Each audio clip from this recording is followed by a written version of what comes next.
ನಿನ್ನೆ ದಿವಸ ಒಂದು ಇದರಲ್ಲಿ ಸುಹಾಸ್ ಶೆಟ್ಟಿ ಅಲ್ಲ, ಸುಹಾಸ್ ಶೆಟ್ಟಿ ಅನ್ನೋರದ್ದು ಒಂದು ಕೊಲೆ ಇಲ್ಲಿ ಮಂಗಳೂರು ನಗರ ಘಟಕದಲ್ಲಿ ಆಗಿದೆ. ಈಗ ಅದು ಪೋಸ್ಟ್ ಮಾರ್ಟಮ್ ಪ್ರಕ್ರಿಯೆ ನಡೆದು ಅದು ಬಂಟ್ವಾಳದಲ್ಲಿ ಅವ್ರದ್ದು ಅಂತ್ಯಕ್ರಿಯೆ ನಡೀತದೆ ಅಂತ ಅವರ ಕುಟುಂಬದವರು ತಿಳಿಸಿದ್ದಾರೆ. ಬಂದೋಬಸ್ತ್ ಕೂಡ ಮಾಡಲಾಗಿದೆ. ಆರೋಪಿಗಳ ಬಗ್ಗೆ ಹೆಸರುಗಳು ಅವು ಇವೆಲ್ಲ ಸುಳುವು ದೊರೆತಿದ್ದು ಅವ್ರನ್ನ ಶೀಘ್ರವಾಗಿ ಬಂಧಿಸೋ ಕ್ರಮ ನಡೀತಾ ಇದೆ.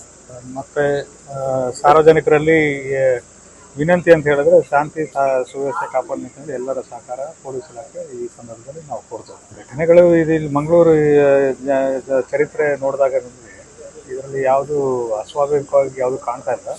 ಮತ್ತು ಅದರಲ್ಲಿ ಏನಿದೆ ಯಾರು ತಪ್ಪು ಮಾಡೋದು ಕೂಡ ಅದು ನಿರ್ದಾಕ್ಷಿಣ್ಯವಾಗಿ ಅವ್ರ ಮೇಲೆ ಕಾನೂನು ಕ್ರಮ ತಗೊಳ್ಳೋದು ಪೊಲೀಸ್ ಇಲಾಖೆ ಮಾಡ್ಬೋದು. ಕ್ರಿಮಿನೇಷನ್ ಮಾಡೋಕ್ಕೆ ಇದೆ. ಮೆರವಣಿಗೆ ಈಗ ಮಾಡಿದ್ರೆ ಮುಂದೆ ಏನೇನಾಗ್ತದೆ ಅಂತ ಅದನ್ನು ಊಹಿಸೋಕ್ಕೆ ಬರೋದಿಲ್ಲ. ಹಾಗೆ ಅದು ಮೆರವಣಿಗೆ ಬಗ್ಗೆ ಸ್ಥಳೀಯ ಪೊಲೀಸರು ಅದ್ರ ಬಗ್ಗೆ ನಿರ್ಧಾರ ತಗೊಳ್ಳೋಕೆ ಅವ್ರಿಗೆ ಅಧಿಕಾರ ಕೊಟ್ಟಿದ್ದೀವಿ. ಗೊತ್ತಾಗಿದೆ, ಆರೋಪಿಗಳ ಗೊತ್ತಾಗಿದೆ, ಅರೆಸ್ಟ್ ಮಾಡ್ತಿದ್ದೇವೆ. ಬಂದೋಬಸ್ತ್ ಈಗ ಒಂದು 22 ಕೇಸ್ ಆಗಿ ಪ್ರಕರಣಗಳು ಬಂದಿದ್ದಾವೆ.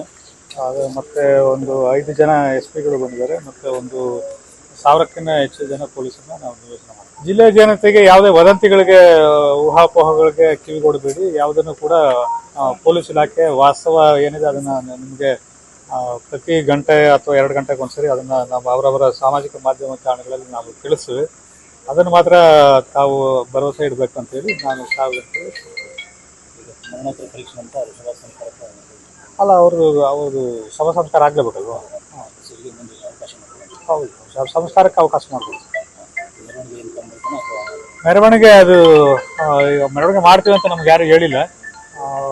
ಮತ್ತು ಕಾನೂನು ಸುವ್ಯವಸ್ಥೆ ದೃಷ್ಟಿಯಿಂದ ಇಟ್ಕೊಂಡು ಅದರ ಬಗ್ಗೆ ನಿರ್ಧಾರ ನಾವು ಸೂಕ್ತ ಸಮಯದಲ್ಲಿ ತಗೊಳ್ತೀವಿ. ಅದ್ರ ಬಗ್ಗೆ ಊಹಾಪೋಹಗಳಿದ್ದ ಬಿಟ್ಟರೆ ನಮ್ಗೆ ಯಾವುದು ಮಾಹಿತಿ ಇಲ್ಲ.